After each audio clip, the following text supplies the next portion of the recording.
So a little bit of background about myself.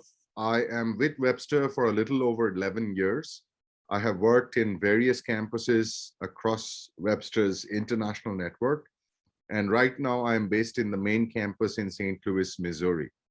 Uh, the presentation that I have is mostly to do with an overview of STEM programs at Webster. And, I'm open to taking questions from you.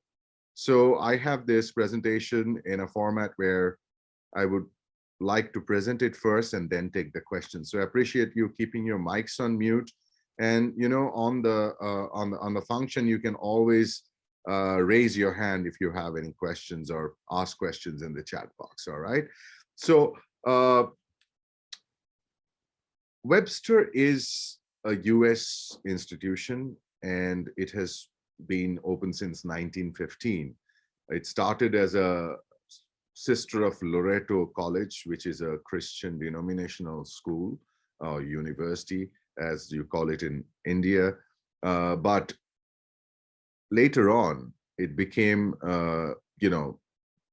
pretty much a private university without any religious affiliation. And it's been a very successful institution over the years. These are some images of the university student life. And we are just trying to make sure that you get a visual, okay? So our main campus, as I mentioned, is in St. Louis, Missouri. It is in the center of America, so not in East Coast, not in West Coast, but this is where it is located. And you have a very beautiful campus. If some institution is 100 years old, then the buildings are not made in one day. So some of the buildings are historical, they are 100-year-old, just like those, castles, and some very, in movies, you see those kinds of images. So it's similar to that. But some buildings are very modern, all glass and high tech inside and things like. So over 100 years, you have several styles of buildings and several wings which are developed over 35 acres of land. So that is the main campus. And St. Louis as a city is very, I would say, very historical. It hosted an Olympic Games in 1902. So you can imagine how long ago St. Louis must have been the hotspot of America. And in those days also, and even today, St. Louis is regarded as a gateway city, which means it connects the east of America to the west of America, which is a major trade route. So that's why it is considered that in St. Louis, when the water body that you see is the Mississippi River, so because of the Mississippi flowing through St. Louis, it is considered as a very important destination and important hub. If you think of an analogy in India, I think if you think of cities like Varanasi, or if you think of cities like Lucknow, if you think of cities like Lucknow, for example, like it's the capital of Uttar Pradesh. And maybe it is not as famous in Mumbai, but it is a significant and important destination. So this is just to give you an analogy. So Webster, how it is different is that we are not just an American university, but we are all over the world. So we have our own campuses in Switzerland, Austria, Netherlands, UK, China, Thailand, which is, we have shifted it to Singapore very recently, Accra in Ghana, Athens in Greece, and Tashkent in Uzbekistan. And if you see the timeline since 1978, we started going across. And many times students from this part of the world would ask me, when are we coming to India or Nepal or Pakistan or those areas? Well, very soon as the legal areas allow us to do that. And even in the United States. So one thing, listen to this very carefully. Webster's main campus is in St. Louis, okay, which is the W mark that you see here. So, okay, this is the St. Louis and a lot of campus. But we also have metro campuses in the coasts and other places across, like in Texas, in Florida, in California. So there are lots of other options. If you are a master's degree student, you can take some courses in those campuses.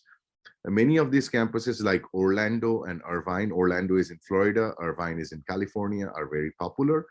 And what we have seen is that we see a lot of students from your part of the world would come there. But the difference is that in St. Louis, you get full service.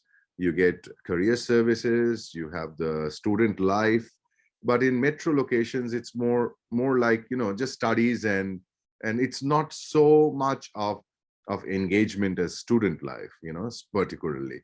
So that's why you have to choose. Sometimes you have relatives in those cities, or you have a friend who lives there. It might be better to go there. But if you're looking for the real American university experience, then come to St. Louis. You will not regret it.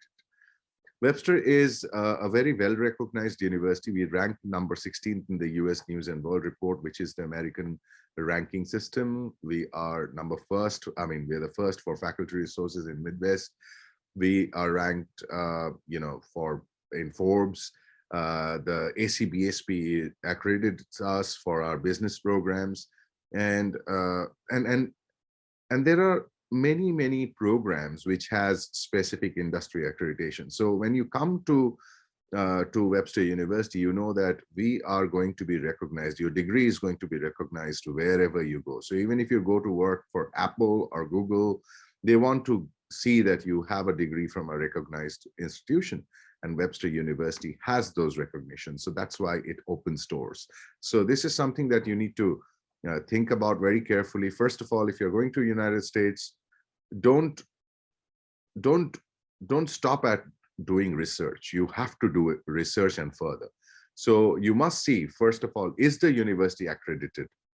Our accreditation is from Higher Learning Commission, HLC, the USA, which is the top accrediting body in United States.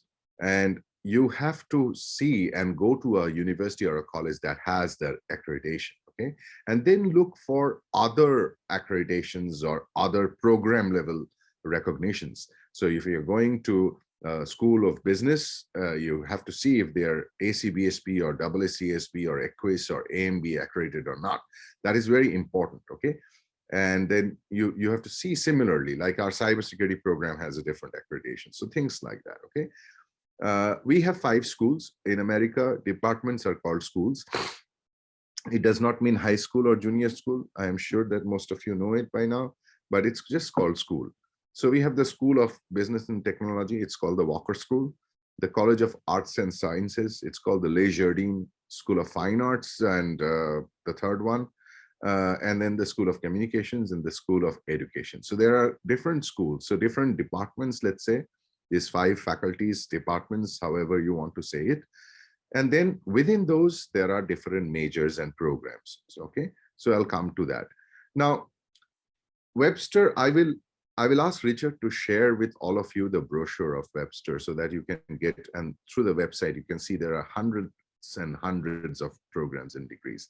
But our topic today is to focus on the STEM programs. So if you know of STEM programs or what is STEM programs, it is great. But for those of you who do not understand what is a STEM program, a STEM degree is STEM. It's the acronym or a short form for science, technology, engineering, and mathematics.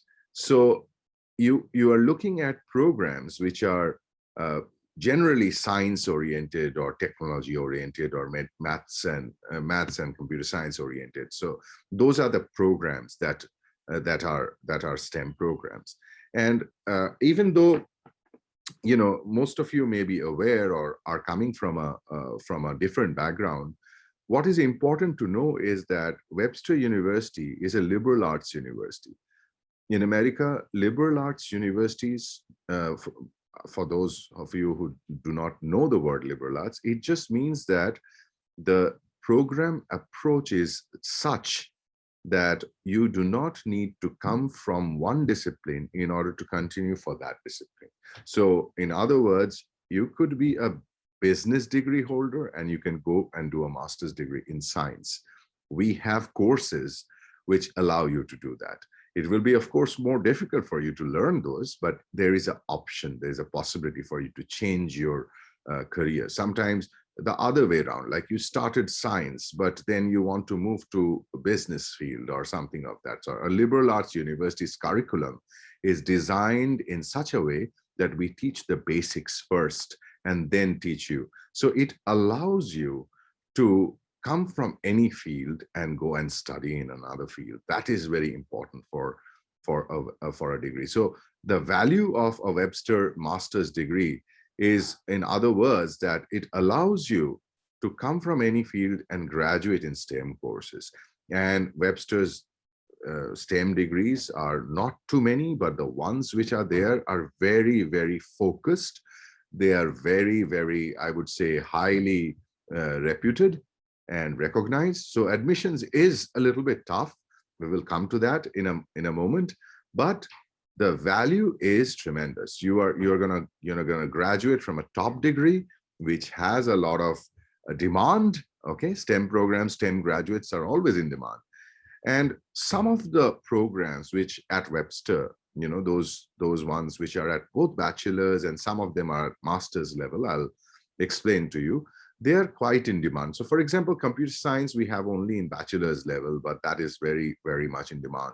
Cybersecurity, we do bachelor's, we do master's, we also do a certificate program. So there are possibilities for you to do cybersecurity. And this is very, very highly, highly recognized as a program. Of course, very competitive, but very highly, highly recognized and reputed. Data analytics and data analytics with artificial intelligence are programs which are top-notch. It is very extremely difficult to get an admission, but at Webster, you can do that. So imagine that you have no knowledge of data analytics. What do you need to study these programs, cybersecurity or data analytics? If you are a master's degree student, basically you need to know a little bit of maths. You have to have some background of maths or statistics. That's all. You do not need to know hardcore programming or others. You don't need to learn C++.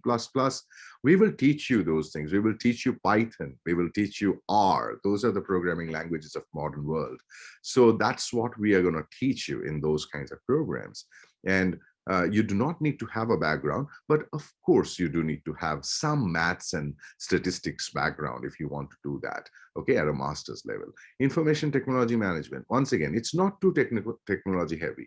Once again, another approach of liberal arts is to combine areas. So technology and management coming together to create the program. So there'll be some elements of technology and some elements of management, which allows information technology management as a program to be a perfect choice for those who are not decided yet which career path you will go, whether you will go to a technical field or whether you will go to a managerial field, whether you want to be a chief information officer or you want to be the CEO. That is the program, the information technology management, because it has best of both worlds. So ITM, for example, is also another program which is taught at bachelor's level as well as master's level. Mathematics, mostly at a bachelor's level. Biological sciences, there are so many degrees. There is a genetics degree, there are degrees in normal biology, there is a molecular biology. So there are lots of programs and majors. If you have the bio background, then you can check it out. And and chemistry also in the same way. So these are some of the programs which are going to be good. But if you are from a technical background and if you're looking for jobs and things like that, cybersecurity, data analytics, and information technology management are the top programs. Another thing about STEM is about STEM OPT. I'm sorry if I'm going very fast. I mean, let me know feel free, Richard, to stop me if I'm going fast, okay? One thing related to STEM, often I get asked that why should one study STEM program? Well, in United States, many of you will come not just to study, but also to do, I'll take a minute to say bye to my son. Bye. Bye, Daddy. Thank you. Sorry.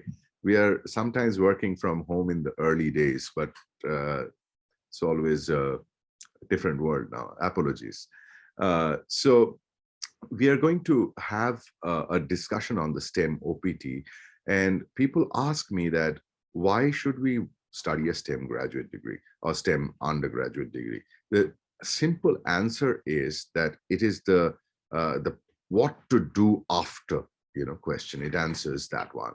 So typically in America, most of the students like you who will come will look for opportunities after you graduate and during your studies.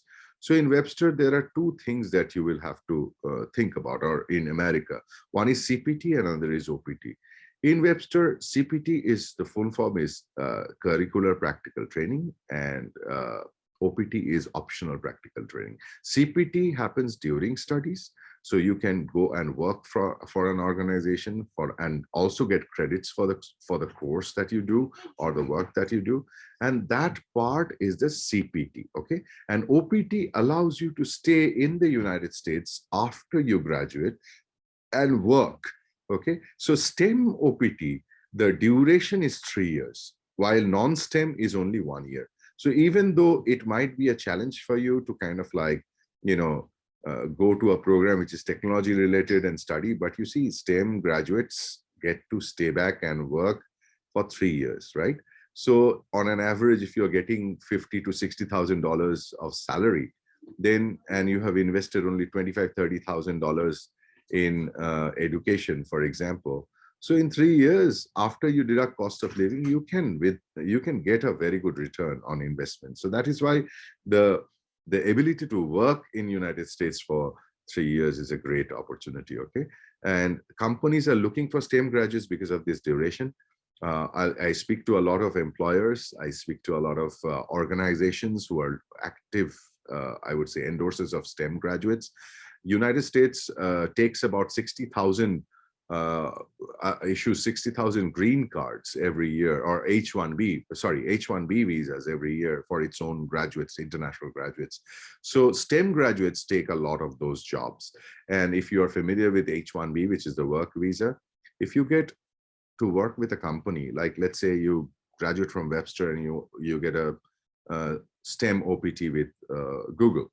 So Google then will get 3 years to process your work for your H-1B processing.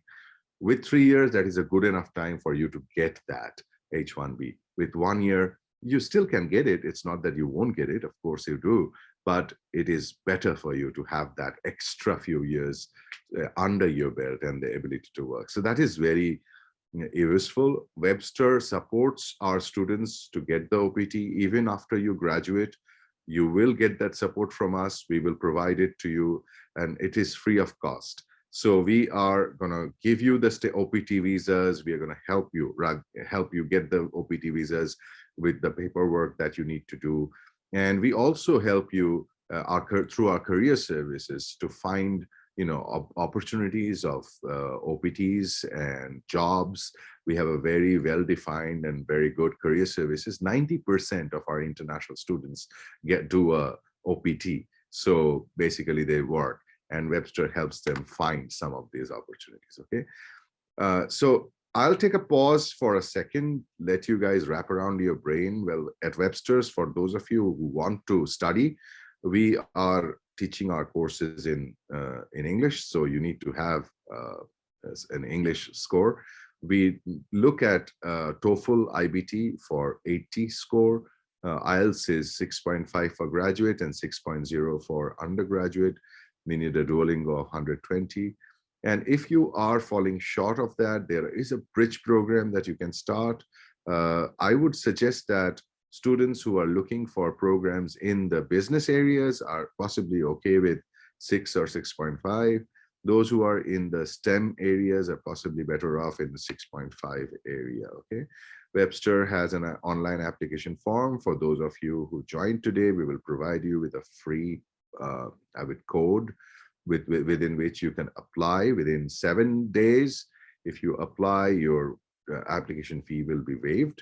You can build up your application. You do not need all of them together. First, you can just fill out a form, then you can attach more documents as you go along. It creates you like a portal or an ID kind of platform, and then you interact with us in that way.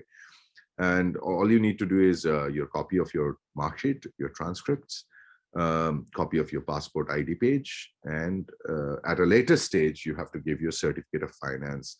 We usually seek about $35,000 to $40,000 to show in the banks of your sponsor or you yourself, whoever is doing that, and to make sure that you can cover the cost of living and studies, okay? For the application process, it's pretty straightforward. We give you an offer letter within 3 to 5 business days. And if your GPA is about 3 or above in American scale, which is basically, upper second division onwards. Usually, most of our students have an average 3.5 GPA, but the admission requirement, the minimum cutoff is not so high, but averages are always higher, okay?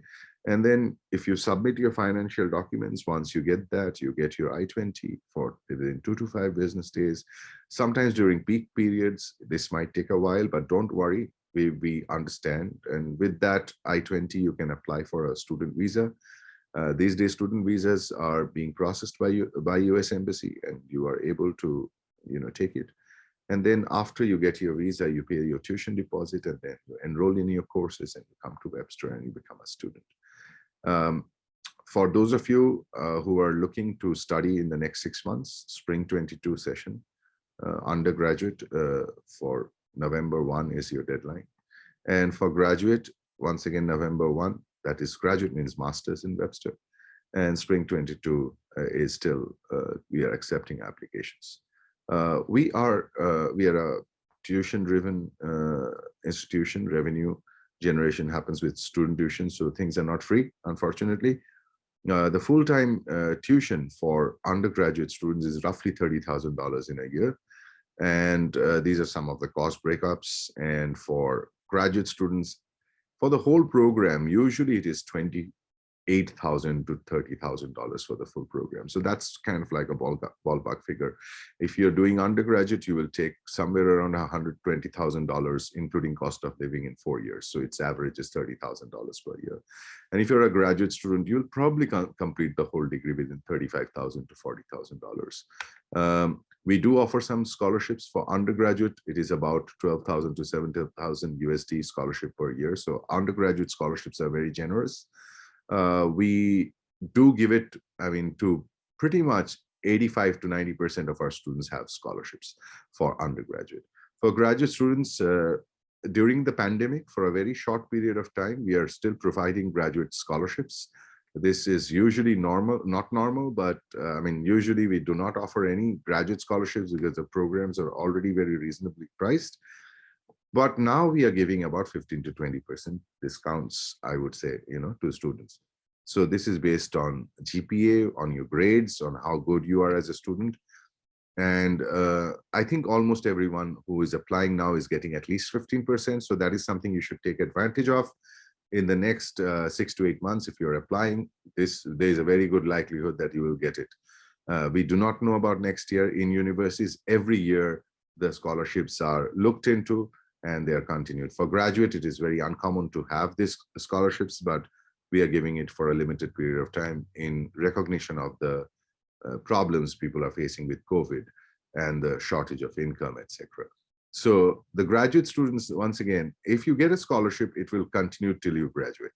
But if you get or not, that is a thing that we need to review. So that's why I would always recommend you to kind of like, apply early so that you have a chance. All right, that concludes my presentation. I think I took a little over 25 minutes. It went a little longer than what I thought. Hopefully, presentation was short and crisp and wonderful, beautiful. Thank you very very much. nicely crafted and very meaningful as well. The first question that is come to me is, do you accept 15 years of education for your graduate programs? Yes, we do. So feel free to apply with 15 years of education. We will be very happy to review and accept. No problem. So irrespective of any disciplines, 15 years programs. Yes, absolutely. That's one. Second is regarding the test requirement. I guess basically there is no GRE, GMAT, and SAT required. At this point of time, we are one of those institutions who have said that we rather depend on the GPA. If you know that standardized test scores, there is a lot of things going on about that for the last 2-3 years. So we believe in your skills. We believe in our own assessments. We do not require you to have a GMAT or GRE, but we do need to still have your TOEFL or IELTS or other English score. But for GRE, GMAT, no, not needed, because our programs have a different evaluation method, and we are happy to work with you within your scores. Perfect. The next question is on scholarship. So is there a separate scholarship deadline, or the deadline that you have shown is the deadline for scholarship as well? So scholarships, that's a very good question. Scholarships actually have the same deadline as that which we put as the application deadline. Essentially what happens is you do not need to submit any additional documents. In your SOP, you can write about your need for a scholarship to study, but it is completely up to you. What we do is we do an automatic evaluation for scholarships. So if you are eligible, even though you do not write it or anything, we will still award you. That's how Webster University works. And if you write it or request it or tell us a very compelling story, we will acknowledge and we will try to do our best, but it does not mean that you will get a better rate than others just because your essay was compelling. So we do it on a GPA based approach, and it is automatic and the dates remain the same. Along with the decision email, we will send you the scholarship email at the same time. We have our process. Some institutions work like you apply together and then everybody is evaluated at the end of the process. We do not do it that way. We can give you the decisions as we go along, which allows you to plan ahead. And this is a process that I think is very useful if you are looking at it that way. Perfect. For students, I just want to inform you that suppose you get a scholarship for undergraduate around 17,000 US dollar, which is maximum. And if you are able to maintain the GPA, is there a GPA requirement to maintain it for the next second year and third year and the fourth year?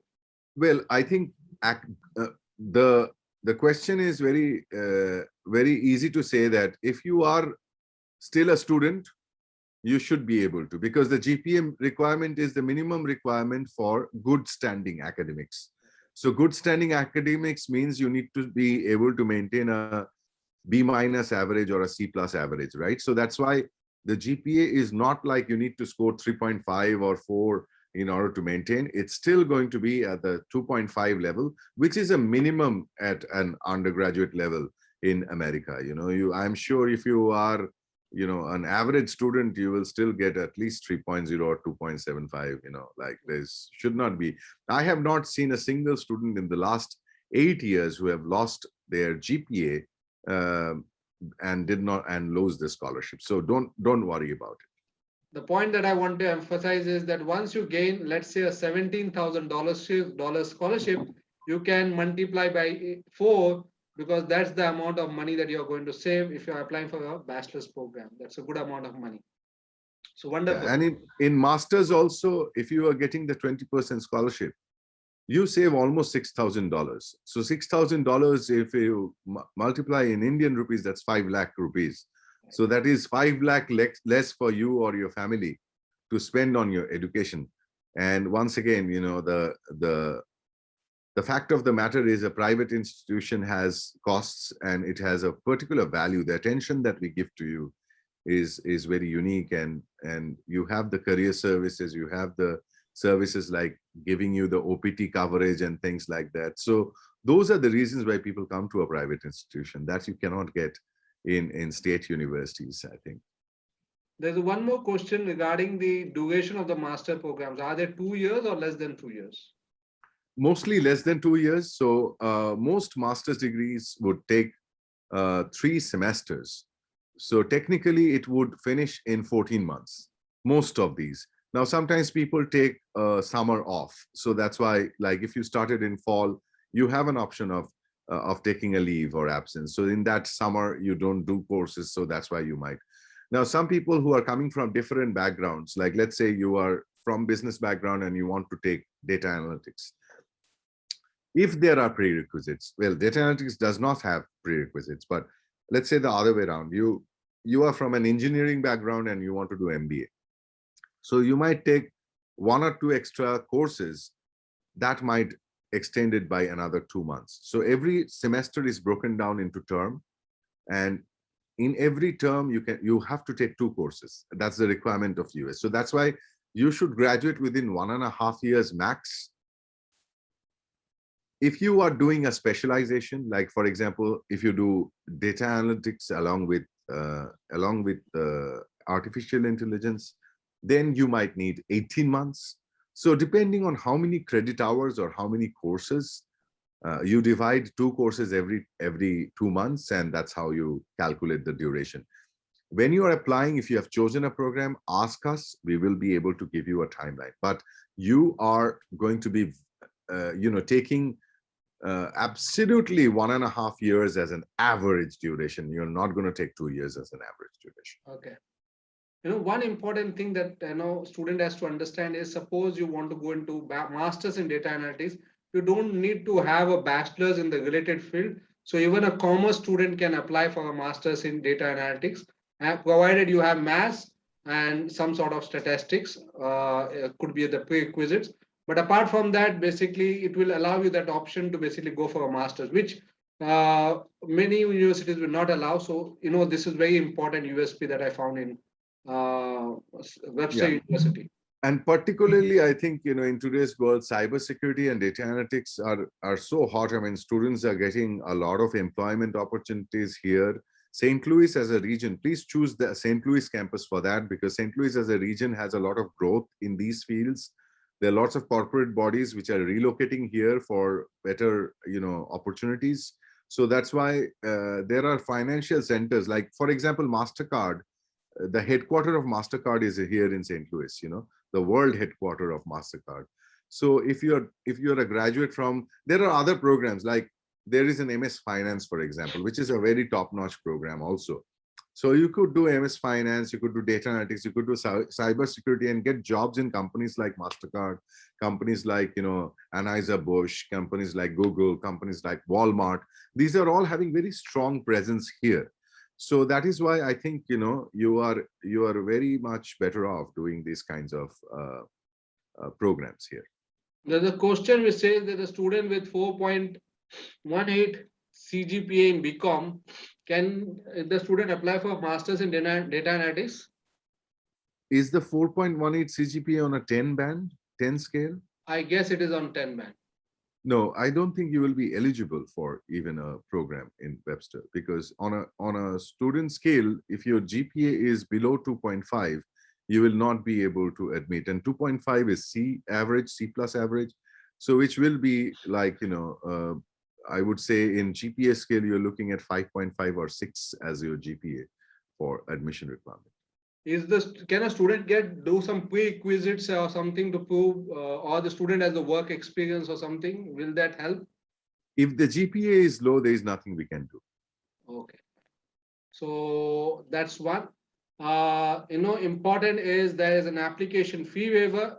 Use it to apply and to get admission. You can, once you fill the application, you can then provide the documents later, as Samrat has mentioned.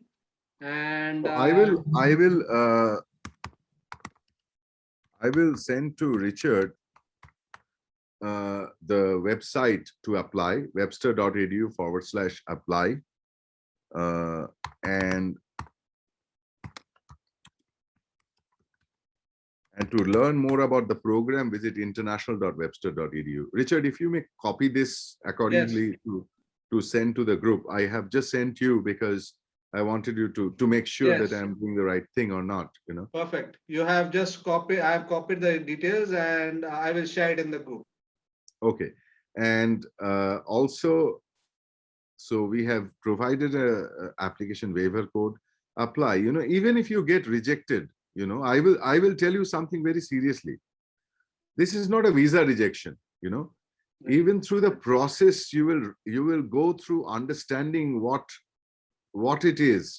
I think sometimes people ask us the GPA related questions or others. There are advisors in admissions office who will advise you what else you can do and things like that. So there is always a possibility for you to apply and learn more, rather than asking and saying, oh, it's not for me. Maybe there is something in your life which you can show, because we will ask some of these things. What else can you show, in order to do that? Maybe for those of you, like you said, somebody has a 4.18 GPA, for example, that person might have an advice to say that, okay, you can do this and this, and then we might consider. Or for example, you might have a great GRE score or a GMAT score, for example, and then suddenly you become eligible. So just based on your GPA being low, don't decide on the future. Sometimes we see that there are institutions which are harder to get the GPAs. So for example, if I see a Calcutta University transcript and I see 45%, I will give them admission, because 45% in Calcutta University is more than average, because their average is 34%, 36, 33%. So that's why the passing mark in your institution is important. So please do not fall short of applying. The application is free. Go through the process. Even if you get rejected, that is better than not applying. Okay. Perfect. Very well said. It's very well said. What are you going to lose? You are only going to gain. Either you will gain experience or you will gain an admission. So you are all the way going to gain. So more important is to basically apply and know your chance, because it's very difficult to just on the base of one parameter. I totally agree to let the admission committee evaluate the whole process, and then probably, as Samrat mentioned, they can suggest what is best for you, and you can accordingly do that. Thank you, Samrat, for that wonderful advice.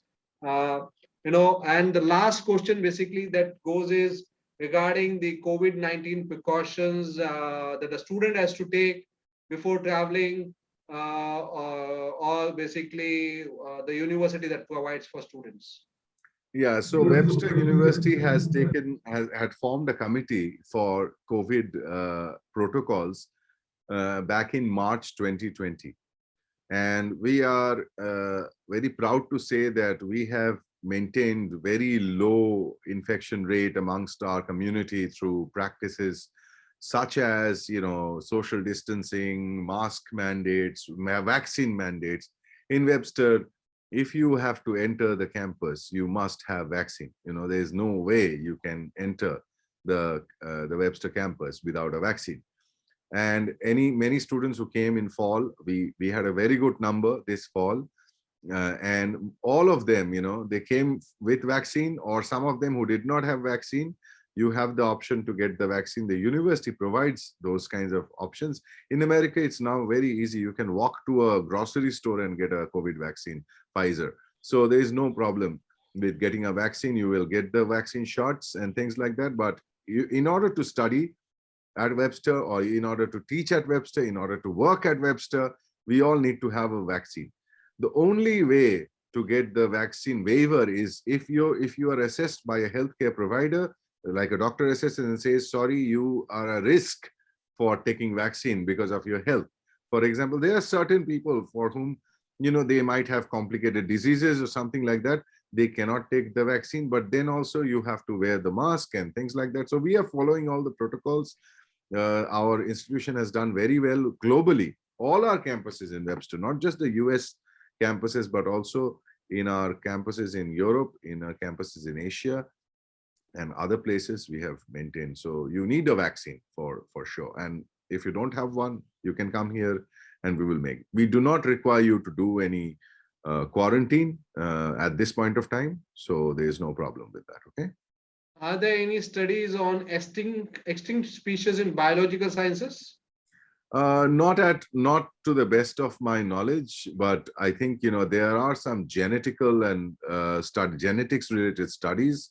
So you could possibly at a master's degree level, it doesn't get down to that kind of a granular level at liberal arts university. Liberal arts universities will teach you to have a basic domain knowledge, and then you are looking for very super specialized PhDs, or you're looking at very super specialized programs in post-graduation, etc. So there are programs that might be there, but if you go to a liberal arts university like us, they will not usually have such over-specialized programs in biomedicine. There are two more questions, I'm sorry. Sure, One is regarding the career services and the career placement or job opportunities available. So you can go to the website and you can find out more about the career services. The moment you come to Webster, you will open up a handshake account. Handshake account is the latest technology. It's been there for, actually not latest, it's been there for a while. But what happens is that it creates a portal for you, and it helps you to see all the jobs which are posted, both on campus, off campus, globally, in any country. So through the Webster Handshake portal, students are able to find the jobs. We have career service coaches. We have people who are going to do workshops. There are career fairs. In America, no university will do placements. That is not the norm in America. Placement means that companies and universities have a tie-up that I will send you 200 graduates every year, something like that.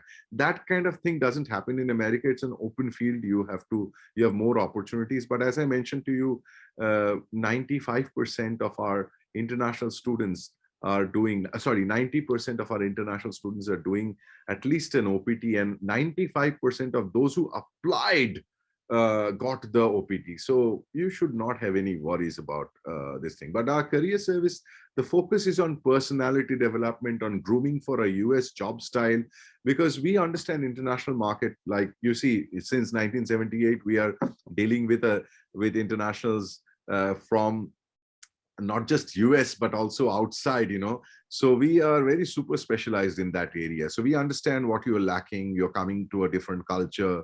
So there's a lot of coaching and grooming on culture. There's a center called Multicultural Center and Student Affairs, MCISA, where you will do activities and engagements and go to group meetings and things that will help you understand how US companies are working, how to adapt to that kind of a culture. Webster is not a university where there is a very large Indian population. It does not have too many Indian population. So you'll be able to go out of your ethnic groups. You will be able to intermingle with other nationalities, other cultures.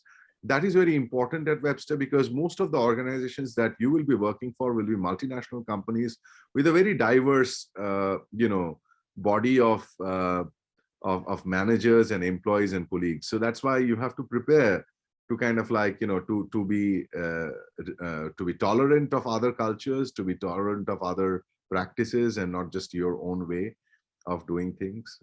So yeah, that's kind of like the career service is strong. John Link is an excellent director. He really cares for the students. Go to the career service website. There's a lot to learn. Okay. Thank you. And Webster, before we end, just final words from you regarding Webster University and few takeaways that we could basically take from this. So I would just recommend that everything happens and starts with the intention to apply. You should first make up your mind, choose 2 to 3 universities and apply, and choose programs that you feel comfortable with. So if you are choosing a program that you think you will be able to do, or you will be able to handle, it is important that you choose that.